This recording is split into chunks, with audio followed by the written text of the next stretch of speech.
मेरा नाम मालती है और मेरी उम्र 24 साल है। मुझे अपनी ज़िंदगी का सबसे ज़्यादा पछतावा तब हुआ था जब मैंने बिना कुछ जाने कुछ औरतों की ज़िंदगी बर्बाद कर दी। वो सब कुछ मेरी ही गलती की वजह से ही हुआ था और मैं उस दिन के लिए अपने आप को कभी भी माफ़ नहीं कर सकती, क्योंकि मेरी वजह से उन बेचारी औरतों के पास खाने तक को कुछ नहीं बचा था। उनका पूरा घर बर्बाद हो गया था और उनकी हर चीज़ लुट गई थी। मुझे यकीन है मेरी इस बात पर वो औरतें मुझे आज तक बद्दुआएं देती होंगी, आज तक मुझे कोसती होंगी, क्योंकि मैंने ही उनको वो गलत रास्ता दिखाया था जिसके बारे में मुझे खुद भी कुछ नहीं पता था। अगर मुझे थोड़ा सा भी इस बात के बारे में पता होता तो मैं कभी भी उन औरतों को नहीं बताती कि आप लोग वहाँ पर जाओ। मैं खुद भी एक गलत फहमी का शिकार हो गई थी। जब से मेरी पढ़ाई पूरी हुई थी तो मेरे घर वालों को मेरी शादी करवाने की बहुत जल्दी थी, मगर मैं घर वालों को हमेशा ही मना कर दिया करती थी कि मैं अभी शादी नहीं करना चाहती, क्योंकि मैं रोहन को पसंद करती थी। और ये बात मैं घर वालों को बताने से डरती थी, क्योंकि मेरे पापा और भाई बहुत ही ज़्यादा सख्त मिजाज के थे और मुझे पता था कि जब पापा और भाई को पता चल जाएगा कि मैं किसी लड़के को पसंद करती हूँ तो वो बहुत ही ज़्यादा गुस्सा हो जाएंगे, मुझ पर बहुत ज़्यादा रोक टोक लगाएंगे और मेरा घर से निकलना बिल्कुल ही बंद हो जाएगा। रोहन से मेरी मुलाकात मेरी फ्रेंड के घर पर हुई, क्योंकि रोहन मेरी दोस्त का ही भाई था। मेरी सहेली का नाम अनु था। हम दोनों एक ही साथ पढ़ते थे। हमारी बहुत अच्छी दोस्ती थी। अनु मुझे बिल्कुल अपनी बहनों की तरह थी और वो भी मुझसे बहुत प्यार करती थी। अनु की कोई भी बहन नहीं थी। वो हमेशा यही कहती थी, मालती, जब से तुम मिली हो तब से बहन की कमी बिल्कुल भी महसूस नहीं होती। इसलिए मैं ज़्यादा से ज़्यादा कोशिश करती थी कि अनु को कभी भी बहन की कमी महसूस ना हो और मैं उसको अपनी सगी बहनों जैसा ही समझती थी। हमारी पढ़ाई जब से पूरी हुई थी तो कभी अनु मेरे घर आ जाती थी मुझसे मिलने और कभी मैं उसके घर चली जाती थी उससे मिलने। जब अनु मेरे घर आती थी तब रोहन उसे लेने के लिए मेरे घर आ जाया करता था और इस तरह से हमने एक दूसरे को देखा था। हम दोनों को एक दूसरे से प्यार हो गया। काफ़ी समय तक तो हमने एक दूसरे से बस फ़ोन पर ही बात की। फिर जब मेरी शादी की बात हुई तो फिर रोहन ने मुझे साफ कह दिया कि मैं कभी भी तुम्हें किसी और का नहीं होने दूंगा। मैं तुम्हारे लिए अपना रिश्ता भिजवाना चाहता हूँ। लेकिन मैं रोहन को यही समझाती थी कि जब तक तुम्हें कोई नौकरी न मिल जाए तब तुम रिश्ता मत भेजना, क्योंकि मेरे पापा और भाई मेरी शादी कभी भी किसी बेरोज़गार लड़के से नहीं कराएंगे और इस रिश्ते को भी मना कर देंगे। तुम पहले कोई अच्छी सी नौकरी ढूंढ लो फिर यहाँ पर आओ, क्योंकि मेरे पापा बहुत ही ज़्यादा स्ट्रिक्ट हैं। अगर उनको थोड़ा सा भी कोई शक हो गया तो वो मुझे मार डालेंगे। एक दिन मैं अनु के घर गई तो मुझे वहाँ पर 4-5 औरतें आई हुई नज़र आई। जब मैंने अनु से पूछा कि ये औरतें कौन हैं और यहाँ पर क्यों आई हैं, तब उसने मुझे बताया कि मेरा एक भाई, जो कि रोहन भाई से बड़े हैं, वो हकीम हैं और लोगों का इलाज करते हैं। उन अनु ने मुझे बताया कि मेरे भाई को मरीज़ों से जो थोड़े बहुत पैसे मिल जाते हैं उन्हीं से हमारा घर चलता है और उसी से हमारा गुजारा होता है। अनु ने मुझे बताया कि मेरे भाई खासकर औरतों का इलाज करते हैं जिनकी कोई संतान नहीं होती। अनु की ये बात सुनने के बाद मुझे ध्यान आया कि हमारे मोहल्ले में भी कुछ ऐसी औरतें हैं जिनकी संतान नहीं है। वो काफ़ी इलाज करवा चुकी हैं। अनु ना मैं उन औरतों को अनु के भाई के बारे में बताऊं, हो सकता है उनको यहाँ से थोड़ा फ़ायदा मिल जाए और उनकी संतान हो जाए। इस तरह से उन औरतों का भी फ़ायदा हो जाएगा और फिर फ़ायदा अनु के भाई को भी हो जाएगा। मैं अपने घर चली गई और जाकर मम्मी को ये बात बताई। मम्मी हमारे मोहल्ले में कभी कभी औरतों के घर जाया करती थी और काफ़ी औरतें भी हमारे घर आया करती थी। मेरी मम्मी कपड़ों की एम्ब्रॉयडरी का काम किया करती थी और काफ़ी औरतें मेरी मम्मी से कपड़ों पर एम्ब्रॉयडरी करवाती थी। जब मम्मी उनके कपड़े तैयार कर देती थी तो कभी कभी उनके घर देने के लिए भी चली जाती थी। इसी वजह से मम्मी का काफ़ी औरतों से मिलना जुलना लगा रहता था। मम्मी ने काफ़ी औरतों को अनु के भाई के बारे में बताया कि वहाँ जाकर तुम लोग इलाज करवाओ। उनके पास बहुत सारी औरतें आती हैं इलाज करवाने। मम्मी की तो बस कहने की देर थी। औरतों को तो डॉक्टर से ज़्यादा हकीमों पर और वैद्यों पर यकीन होता है। उन औरतों ने अनु के भाई का पता पूछा। मम्मी ने उन औरतों को बता दिया था। फिर कुछ दिनों के बाद हमें उस मोहल्ले से जाना पड़ा, क्योंकि भाई जहाँ काम करते थे उन्होंने वहीं पर घर ले लिया था और यहाँ वाला घर उनकी दुकान से बहुत ज़्यादा दूर था, तो आने जाने में बहुत परेशानी होती थी। इसी वजह से पापा ने ये सोच लिया था कि हम यहाँ नहीं रहेंगे, हम वहीं जाकर रहेंगे। हमारे हालात ज़्यादा ठीक नहीं थे। ये घर भी भाई ने लोन पर लिया था। हमें नए घर में आए हुए 5 महीने गुजर गए और अनु से उन 5 महीनों में एक बार भी नहीं मिल पाई थी, क्योंकि पापा घर से निकलने की परमिशन ही बहुत कम दिया करते थे। रोहन से फ़ोन पर मेरी बात अक्सर हो जाया करती थी। रोहन को जब नौकरी मिल गई थी तब वो हमारे घर रिश्ता लेकर आया। उस दिन मैं बहुत ज़्यादा खुश थी, क्योंकि मुझे अपनी मोहब्बत मिलने जा रही थी, जिसका मैं हमेशा सपना देखा करती थी। रोहन की नौकरी लग गई थी, इसलिए पापा ने भी रिश्ते को मना नहीं किया था और पापा ने रोहन को 4 महीनों के अंदर अंदर शादी करने के लिए बोला था, क्योंकि मेरे पापा हम सबकी जिम्मेदारी से जल्दी से फ्री होना चाहते थे और वो चाहते थे कि जल्द से जल्द मैं अपने बच्चों की शादी कर दूँ। इसलिए दोनों घरों में जल्दी जल्दी शादी की तैयारी हुई और फिर बहुत ही अच्छी तरीके से मेरी शादी हो गई। मेरी शादी की सबसे ज़्यादा खुशी मेरी सहेली अनु को हुई थी, क्योंकि अब मैं उसकी भाभी बनने जा रही थी, उसके साथ रहने जा रही थी। मेरी शादी के बाद अनु और मैं हर समय साथ रहते थे। रोहन सुबह को ऑफिस चले जाते थे और शाम को 8 बजे वापस आते थे। मैं सारा दिन रोहन के बिना गुजारती थी, लेकिन अनु के होते हुए मैं बिल्कुल भी बोर नहीं होती थी। अनु और मैं घर का सारा काम एक साथ किया करते थे। हमारे घर में जो कोई भी औरतें आती थी वो ये बिल्कुल भी नहीं समझती थी कि हम नंद और भाभी हैं। वो सब हमें बहनें समझती थी। मेरी सास को तो इस बात पर बहुत ज़्यादा खुशी होती थी कि मुझे इतनी अच्छी बहू मिली है। वो मुझे और अनु को हमेशा यही कहती थी कि हमेशा ऐसे ही रहना। तुम दोनों को एक साथ इस तरह हंसता और खुश देखकर मुझे भी बहुत ज़्यादा खुशी मिलती है। मेरी सास मुझे कहती थी कि मालती, तुम बहू कम बेटी ज़्यादा लगती हो। मेरी सास खुद भी एक बहुत अच्छी सीधी सादी औरत थी। वो मेरे साथ बहुत ही अच्छे तरीके से व्यवहार करती थी, इसलिए हमारे घर का माहौल बहुत ही अच्छा रहता था। मेरी सास ने मुझसे कहा था, बहू अब मैं दादी बनना चाहती हूँ, अब तुम्हें मुझे एक पोता या पोती देनी होगी। मेरा अभी बच्चा पैदा करने का कोई इरादा तो नहीं था, लेकिन सास की बात मानने के लिए सोच रही थी। मेरा इरादा इसलिए नहीं था क्योंकि हम जिस घर में रहते थे वो घर किराए का था। इसलिए मेरे पति रोहन ने मुझसे कहा था कि जब तक हम अपना घर नहीं खरीद लेंगे तब तक हम बच्चा पैदा नहीं करेंगे, क्योंकि बच्चे के आने के बाद जिम्मेदारी बढ़ जाती है और फिर इंसान अपने बच्चों के लिए कुछ भी नहीं कर पाता। रोहन का कहना था कि हम अपने बच्चों के लिए कम से कम एक घर तो खरीद लें, फिर बच्चे पैदा करेंगे। उनकी ये बात मुझे भी ठीक लगी, इसलिए मैंने भी हाँ कर दी थी। लेकिन अब जब सास ने ये बात कही कि वो दादी बनना चाहती है, तो फिर मैंने रोहन से बात की और रोहन ने जो खबर मुझे उस समय सुनाई, वो खबर सुनने के बाद तो मैं बहुत ज़्यादा परेशान हो गई, क्योंकि रोहन ने मुझसे कहा कि रोहन जिस जगह काम करते हैं उन लोगों ने रोहन को नौकरी से निकाल दिया है, इसलिए फ़िलहाल बच्चे पैदा करने के बारे में सोचो भी मत। रोहन की नौकरी चले जाने पर तो हम दोनों पति पत्नी बहुत ज़्यादा परेशान थे, क्योंकि रोहन की सैलरी से और मेरे जेठ की कमाई से ही घर चलता था और अब हमारी जिम्मेदारी भी हमारे जेठ पर आ गई थी। मेरी जेठानी की शादी के 6 महीने बाद ही एक्सीडेंट से मौत हो गई थी। तब से मेरे जेठ ने दूसरी शादी नहीं की थी।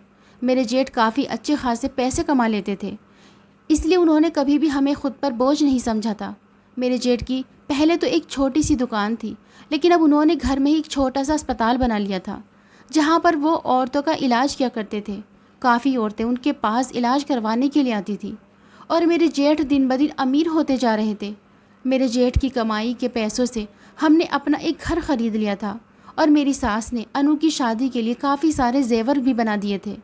मेरी सास ने जब एक बार फिर मुझसे कहा कि तुम्हें अब एक बच्चा पैदा करना चाहिए, तो मैंने अपनी सास को रोहन की कही हुई बात बता दी कि वो चाहते हैं जब तक मुझे नौकरी नहीं मिल जाती और मैं अपना घर नहीं खरीद लेता तब तक हम बच्चा पैदा नहीं करेंगे। तो मेरी सास मुझसे बोली कि ये घर भी तो आप लोगों का ही है, तुम लोग ऐसा क्यों सोचते हो कि ये घर तुम्हारा नहीं है, इसलिए तुम अपने दिमाग से ये बात निकाल दो और एक बच्चा पैदा कर ही लो। तो मैंने भी अपनी सास से बोल दिया कि मम्मी, जेठ जी से तो काफ़ी औरतें इलाज करवाने के लिए आती हैं, जिनकी संतान नहीं होती तो वो उन्हीं औरतों का इलाज करते हैं। आप भी उनसे कह दो कि मुझे भी कोई दवाई दे दे जिससे मैं प्रेग्नेंट हो जाऊं। मम्मी ने जब मेरे जेठ जी से ये बात बोली तो उन्होंने साफ मना कर दिया कि मैं भाभी का इलाज नहीं करूँगा। मुझे उनकी ये बात बहुत ही ज़्यादा बुरी लगी। मुझे यही लगा कि शायद हम उनके घर में रहते हैं, इसलिए ये ऐसा सोच रहे हैं कि उनकी कोई संतान न हो। मम्मी ने मेरे जेठ जी को काफ़ी बार बोला था, मगर मेरे जेठ ने मानने के लिए तैयार ही नहीं थे।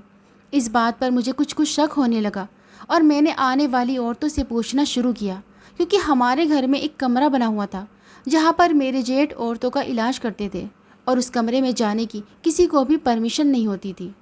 मैं जब भी किसी औरत से पूछती कि क्या आपको मेरे जेठ के इलाज से फ़ायदा हुआ है, तो हर आने वाली औरत यही कहती थी कि मैं पहली बार आई हूँ और यही उम्मीद लेकर आई हूँ कि आपके जेठ के इलाज से ऊपर वाला हमारी झोली में संतान डाल दे। पर जो कोई भी औरत उस कमरे में जाती थी तो फिर वो वापस बाहर नहीं आती थी। पहले तो मैंने इस बात पर ध्यान नहीं दिया था कि औरतें कमरे से बाहर निकलती हैं या नहीं, लेकिन फिर जब एक दिन मैंने नोटिस किया तो पूरा दिन गुजर गया, कोई भी औरत कमरे से बाहर ही नहीं आई और ना ही मेरे जेठ कमरे से बाहर आए। मैं बहुत ही ज़्यादा परेशान थी कि आखिर मेरे जेठ ऐसा कौन सा इलाज करते हैं इन औरतों का जो उन्हें वापस कमरे से बाहर नहीं निकालते।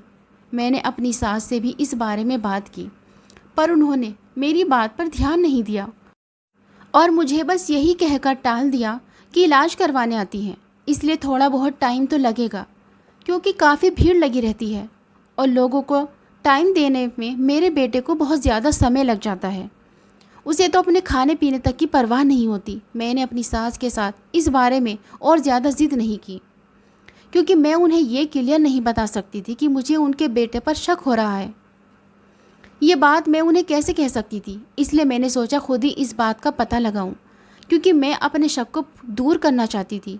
एक दिन सुबह को अपने जेठ के कमरे में जाने से पहले ही उनके कमरे में जाकर छुपकर बैठ गई जहाँ पर वो औरतों का इलाज करते थे। जब मैं वहाँ पर थी तभी इलाज करवाने के लिए 4-5 औरतें आई और मेरे जेठ से दवाई लेने लगी। मेरे जेठ उन्हें दवाई देते हुए उनसे काफ़ी सारे पैसे मांग रहे थे। वो औरतें जब कह रही थी कि इस बार थोड़े पैसे ले ले, जब आपकी दवा से हम प्रेग्नेंट हो जाएंगे तो आपको बहुत सारे पैसे देंगे और आपको खुश कर देंगे, लेकिन मेरे जेठ जी उनको इस बात से ही इलाज करने पर मना कर रहे थे और कह रहे थे कि मैं आप लोगों का इलाज बिल्कुल भी नहीं करूँगा जब तक आप मुझे मेरे मुंह बोली रकम नहीं देंगे।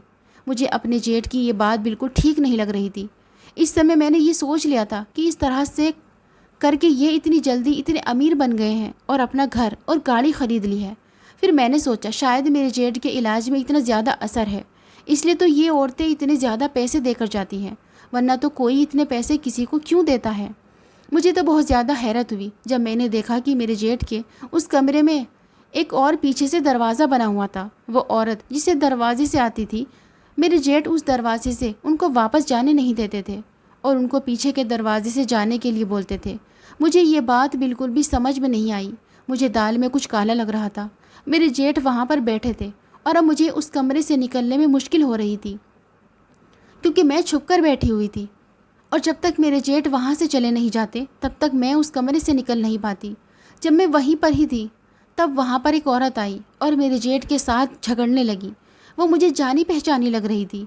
जब मैंने ध्यान दिया और सोचने लगी कि ये तो वही औरत है जिस औरत को मैंने अपनी शादी से पहले अपने जेठ का पता बताया था, जो वहाँ पर रहती थी जहाँ पर हम पहले रहा करते थे। वो औरत मेरे जेठ से कहने लगी कि तुमने जितने पैसे मांगे मैंने हर बार तुम्हें उतने पैसे दिए, मगर तुम्हारे इलाज से मुझे बिल्कुल भी फ़ायदा ना हुआ। मैंने तो अपना घर भी बेच दिया और अपना पैसा अपना जेवर सब कुछ तुम्हें दे दिए। अब मेरे पास कुछ भी नहीं बचा। अब बताओ कि मुझे कब संतान होगी। मेरे जेठ तो उस औरत को डांट कर अपने कमरे से निकाल रहे थे।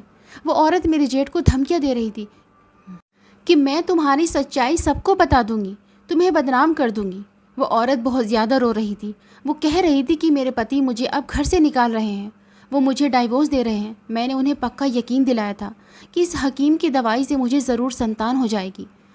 वो औरत उस वक्त कह रही थी कि मुझे पूनम दीदी का कहना मानना ही नहीं चाहिए था और ना ही आपके पास आना चाहिए था। पूनम मेरी मम्मी का नाम था और मेरी मम्मी ने ही उस औरत को हकीम के बारे में बताया था और मम्मी को मैंने बताया था। सारा कसूर मेरा था। मैंने बिना जाने ही इतनी औरतों को अपने जेठ के बारे में बताया था और मैं उस समय जहाँ पर छुपी बैठी थी और वहाँ से निकलकर बाहर आ गई। मुझे देखकर तो मेरे जेठ बहुत ज़्यादा चौंक गए क्योंकि उन्हें बिल्कुल भी अंदाज़ा नहीं था कि मैं यहाँ पर भी हो सकती हूँ। जिस तरह से वो उस औरत से बात कर रहे थे मुझे देखकर तो बहुत ज़्यादा शर्मिंदा होने लगे। मुझे कहने लगे कि भाभी आप यहाँ पर क्या कर रही हैं। वो औरत जो उस समय मेरे पास खड़ी थी वो मेरे जेठ को कह रही थी कि मेरा सारा पैसा मुझे वापस कर दो। उस औरत ने मुझे इस समय पहचान लिया। मुझे कहने लगी, मालती ये तुम्हारा जेठ है, ये तो ढोंगी है, ये कोई हकीम नहीं है, ये औरतों से पैसे लूटता है और ये दवाई देने से पहले ही औरतों से काफ़ी पैसे मांगता है। वो औरत मुझसे कह रही थी कि मालती, मैं तुम्हारे कहने पर इस हकीम के पास आई थी, इसकी बातों में आ गई, मैंने अपना घर तक बेच दिया, अब मेरे पति मुझे डाइवोर्स दे रहे हैं, बताओ मैं कहाँ जाऊँ? ये सब कुछ तुम्हारी वजह से हुआ है, क्यों तुमने मुझे यहाँ भेजा था, अब बताओ मैं क्या करूँ? वो औरत बहुत ज़्यादा रो रही थी। मुझे उस पर बहुत ज़्यादा तरस आ रहा था, क्योंकि वो कह रही थी कि मेरे पति मुझे डाइवोर्स दे देंगे जब तक मैं उसके पैसे वापस न कर दूँ, मेरा घर उजड़ जाएगा। मेरे जेठ तो बहुत ही ज़्यादा शर्मिंदा हो रहे थे। वो कह रहे थे उस औरत से कि तुम किसी को भी मत बताना, मैं तुम्हारे पैसे लौटा दूंगा। मैंने अपने जेठ से इस समय कहा कि आप इस औरत के पैसे तो लौटा दोगे, और बाकी सारी औरतों से जितने पैसे आपने लूटे हैं वो कौन वापस करेगा? मेरे जेठ मुझसे कह रहे थे कि भाभी, आपको उन औरतों की फ़िक्र करने की कोई ज़रूरत नहीं है, कोई भी अपने पैसे वापस लेने के लिए नहीं आएगा। मैंने अपने जेठ से कहा कि आपको पता भी है ये कितना बड़ा गुनाह है। अगर आप हकीम नहीं थे तो आपने लोगों को क्यों कहा था कि मैं आपका इलाज करूंगा और मेरे इलाज से आप प्रेग्नेंट हो जाएंगी? झूठ बोलना कितना बड़ा पाप है, और आप झूठ से कमाए हुए पैसों से हम सबको खिला रहे हैं। ये सारी कमाई तो हराम की थी, मतलब हम इतने दिनों तक गलत काम के पैसे खाते रहे। मुझे बहुत ज़्यादा दुख हो रहा है कि मैंने आपके कमाए हुए पैसों से अपना पेट भरा है। मेरे जेठ को अपनी गलती का बिल्कुल भी एहसास नहीं हो रहा था, इसलिए मैंने उनके सामने बोलना बेकार समझा और उनके कमरे से चली गई। मेरे जेठ के पास जितने पैसे उस समय थे उन्होंने उस औरत को दे दिए और बाकी पैसे बाद में देने के लिए बोल दिया।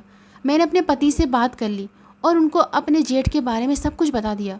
मैंने उनसे कह दिया कि मुझे अब इस घर में एक दिन और नहीं रहना और ना ही अपने जेठ के कमाए हुए पैसों से कुछ भी खाना पीना है। मेरे पति ने अपने भाई से इस बारे में बात की तो उनके भाई ने साफ कह दिया कि अगर आपको इस घर में नहीं रहना है तो यहाँ से चले जाएं। बाकी आप लोगों को मेरे बारे में कुछ भी बोलने का कोई हक नहीं है। मेरे पति और मैं उस घर से चले गए और मैं अपने पति को लेकर अपने मायके चली गई। हम दोनों वहाँ पर रहने लगे। मैंने अपने घर वालों से बोल दिया कि मेरे पति को यहीं पर नौकरी मिली है, इसलिए हम कुछ दिन के लिए आपके घर में रहने आए हैं, जब तक हम अपने लिए कोई घर नहीं देख लेते। मैंने वहाँ पर ट्यूशन पढ़ाने का काम शुरू कर दिया और हम अपना खाना पीना खुद ही करते थे। मेरे पति की इतनी सारी कोशिश के बाद उन्हें बहुत अच्छी नौकरी मिल गई थी, जिसकी सैलरी काफ़ी अच्छी थी। कुछ ही महीनों में हमने अपना घर ले लिया, क्योंकि मैं अपने पति की सारी सैलरी जोड़ती थी और अपनी ट्यूशन के पैसों से गुजारा करती थी।